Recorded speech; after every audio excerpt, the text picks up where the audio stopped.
Saya di Indie Art House. Saya akan menonton sebuah pameran yang bertajuk Kuratorial Waskita Seni yang berisi karya-karya dari para dosen ISI Yogyakarta, dan ya menarik untuk bisa lihat. Oke.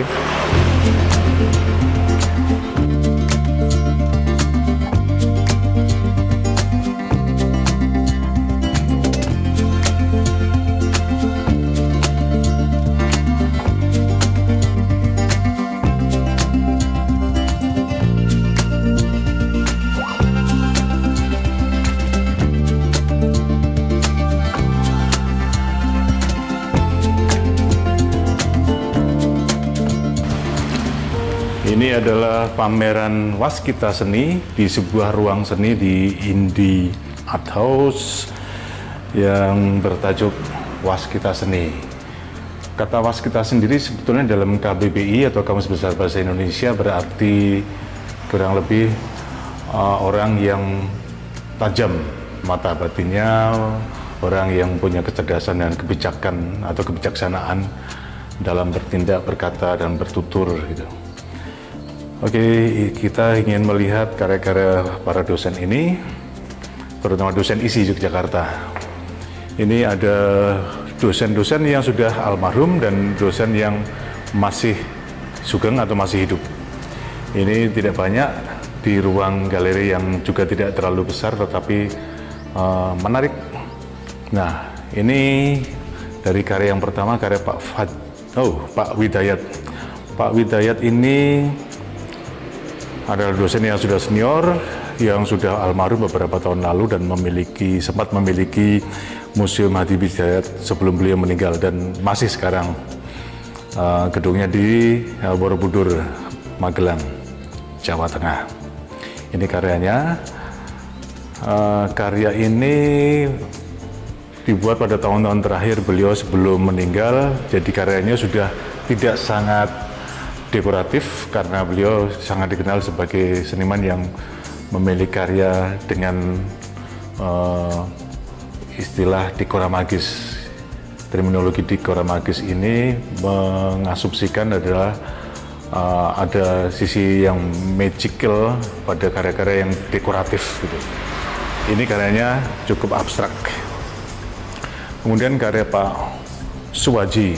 Pak Suwaji juga tipe karyanya dekoratif. Dia dikenal sebagai karya-karya yang banyak wayang, banyak topeng, dan sisi-sisi yang menariknya adalah dia menggali aspek-aspek lokalitas. Ini salah satu karya yang dipamerkan di pameran Waskita ini. Kemudian ada seniman senior juga yang masih hidup tapi sudah pensiun, Pak Sudarisman. Pak Sudarisman karyanya dianggap surrealistik, karyanya surrealistik, seperti agak-agak seperti poster gitu. Ya, ini karyanya.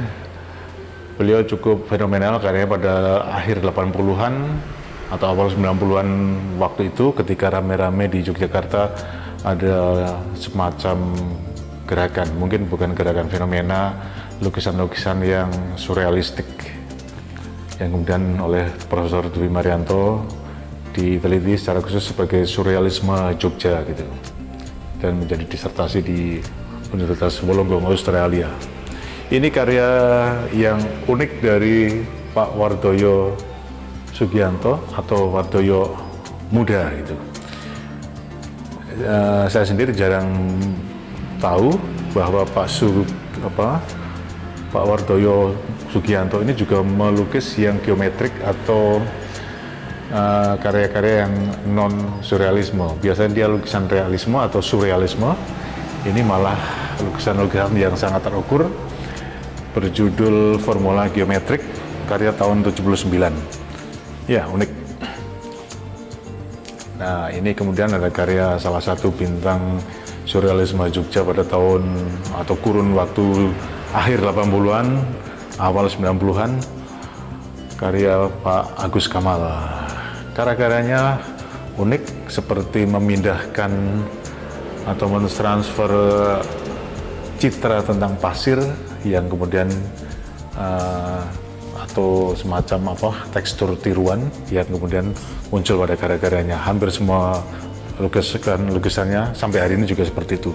Ini karya terbaru, karya wanita, judulnya. Tampaknya beliau masih sangat produktif. Ini ada karya yang menarik, ada 6 karya Pak Eko Supriyadi. Ini dosen lulusan lukis tapi mengajar di grafis. Pak Eko ini kali ini menampilkan karya-karya drawing dengan pulpen, kalau nggak salah ini di atas kertas, yang sangat ilustratif tetapi unik karena dengan detail, dengan arsiran yang dibuat satu persatu, tampaknya cukup slow gitu. Ini karya-karya yang saya kira langka dikerjakan oleh Pak Eko Supriyadi. Nah, Pak Eko pada tahun-tahun terakhir sebenarnya banyak berkarya dengan seni grafis, bahkan pada tahun 90-an beliau memunculkan karya atau juga istilah lograf. Itu singkatan dari lukisan grafis, yaitu mencampurkan antara medium karya dengan medium lukis dan grafis. Jadi grafis itu karakternya adalah cetak dan dibuat serial dan dibuat lebih dari satu. Sekali cetak bisa beberapa kali edisi, sementara lukis karakternya adalah melukis satu gitu. Jadi lograf itu ada pertentangan dua karakter yang disatukan. Pak Eko mencoba bereksperimen seperti itu. Ini kali ini bukan dari lograf tapi drawing. Ini menarik karena beliau berbicara tentang falsafah Jawa. Ada satu karya yang menarik yang ada teksnya cukup tergarap dengan detail, tampaknya ditulis dengan cukup sepenuh hati. Ini saya bacakan, gejok wis ilang suarane, nanging kumandange isih ana ing awang uwung, lesung jumengglung, getere nipak ing awang uwung. Nah, menarik. Kemudian ada ilustrasi atau sketsa alur sejarah penyiapan simbol negara Garuda Pancasila. Ini adalah ilustrasi dari karya Pak Aznar Zaki, dosen Diskomvis, Desain Komunikasi Visual di ISI Yogyakarta. Menarik, beliau membuat titik simpul yang cukup kuat dari sekian banyak perdebatan tentang proses pembuatan logo Garuda Pancasila antara kurun 1947 sampai 1950. Di situ ada perdebatan antara Profesor N. Muhammad Yamin, Sultan Hamid II, hingga Bung Karno, M. Natsir, Purbacaraka, Bung Hatta, Ki Hajar Dewantara, dan banyak tokoh-tokoh lain. Mulai dari penentuan ekornya di bagian belakang seperti apa, pitanya itu merah putih atau tulisan Bhinneka Tunggal Ika, sampai kemudian cengkeraman kakinya seperti apa, dan kemudian ternyata pada waktu itu tahun 49 pun Bung Karno menghadirkan seorang ahli simbol, yaitu Ruhl Junior kalau tidak salah dari Jerman. Ini menarik. Ternyata ada keseriusan dalam proses pembuatan logo atau simbol Garuda Pancasila, dan akhirnya seperti ini. Ini tema yang sangat menarik. Kemudian ini ada karya-karya yang lain. Ini karya Bu Nunung Nurjanti. Ini dosen grafis atau program studi seni grafis di ISI Yogyakarta. Beliau adalah juga istri dari Pak Eko Supriyadi, dan kalau nggak salah waktu tesis atau disertasi penelitiannya adalah tentang lukisan Pak Widayat seniornya, tapi malah karya-karyanya agak ketularan Pak Widayat, jadi karya-karyanya seperti gaya dekoratifnya Pak Widayat. Kemudian ini Pak Effendi, almarhum Pak Effendi. Ini juga salah satu bintang surrealisme Jogja pada dasawarsa akhir 80-an, awal 1990-an. Ini menarik dan cukup menjadi banyak pilihan pada waktu itu karena digarap dengan sangat serius. Kemudian ada dua karya di atas kertas. Ini dua lukisan di atas kertas karya Pak Nyoman Gunarza, almarhum Nyoman Gunarza. Beliau sempat menerima penghargaan Dr. honoris causa dari kampusnya ISI Jakarta. Dua karya ini menarik sih, tetapi tidak cukup representatif menurut saya karena biasanya karya-karya Pak Nyoman Gunarza itu identik dengan figura atau frame yang ornamentik, dan frame itu sendiri adalah bagian dari karya itu sendiri yang menyatu dari karya lukisannya.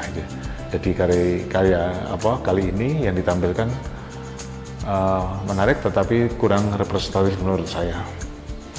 Ini karya langka dari Pak Wardoyo Sepuh. Ada dua dosen di ISI Yogyakarta, Fakultas Seni Rupa ISI Yogyakarta yang bernama Wardoyo. Ini Wardoyo tua atau Wardoyo Sepuh. Ini adalah karya potret diri yang dibuat tahun 67. Lukisannya kanvasnya sudah retak-retak. Menarik, potret dirinya sudah cukup representatif, mengena karakter fisik dari Pak Wardoyo kelihatan sekali. Saya sebagai salah satu mahasiswanya juga masih ingat wajah beliau seperti ini, kurang lebih berkarakter keras, alisnya juga seperti terhubung atau gadok terus. Ini karya Pak Subroto SM.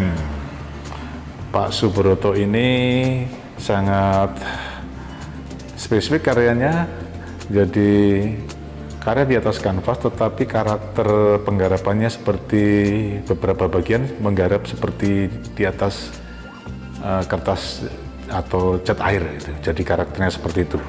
Jadi hanya satu goresan yang jarang sekali diulang-ulang, kecuali untuk membuat aksen-aksen garis tertentu.